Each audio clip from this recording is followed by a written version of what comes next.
ରାସ୍ତା କଡ଼ରେ ଜଣେ ଅଚିହ୍ନା ବୃଦ୍ଧଙ୍କ ମୃତଦେହ ପଡ଼ି ରହିଥିଲା। ପରେ ସେହି ରାସ୍ତା ଦେଇ ଯାଉଥିବା ସ୍ଥାନୀୟ ଲୋକମାନେ ଏକ ମୃତଦେହ ପଡ଼ିଥିବାର ଦେଖି ସଙ୍ଗେ ସଙ୍ଗେ ଥାନାକୁ ଖବର ଦେଇଥିଲେ।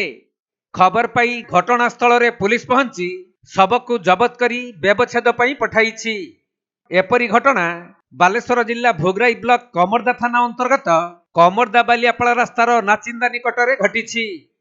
ରାସ୍ତା କଡ଼ରେ ଜଣେ ଅଜଣା ବୃଦ୍ଧଙ୍କ ମୃତଦେହ ପଡ଼ିଥିବା ସ୍ଥାନୀୟ ଲୋକମାନେ ଦେଖି ସଙ୍ଗେ ସଙ୍ଗେ କମର୍ଦା ଥାନାକୁ ଖବର ଦେଇଥିଲେ। ତେଣୁ ପୁଲିସ ଆସି ଏହାର ତଦନ୍ତ କରିବା ସହ ମୃତଦେହକୁ ବ୍ୟବଚ୍ଛେଦ ପାଇଁ ପଠାଇଥିବା ଜଣାପଡ଼ିଛି।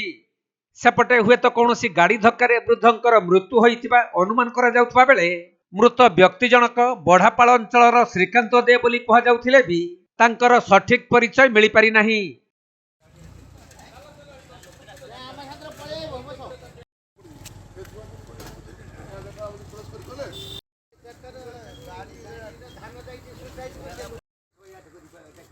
ବାଲେଶ୍ୱର ଜିଲ୍ଲା ଭୋଗରାଇରୁ ଚନ୍ଦନ କୁମାର ଦାସଙ୍କ ରିପୋର୍ଟ, କୋଣାର୍କ ଲାଇଭ୍।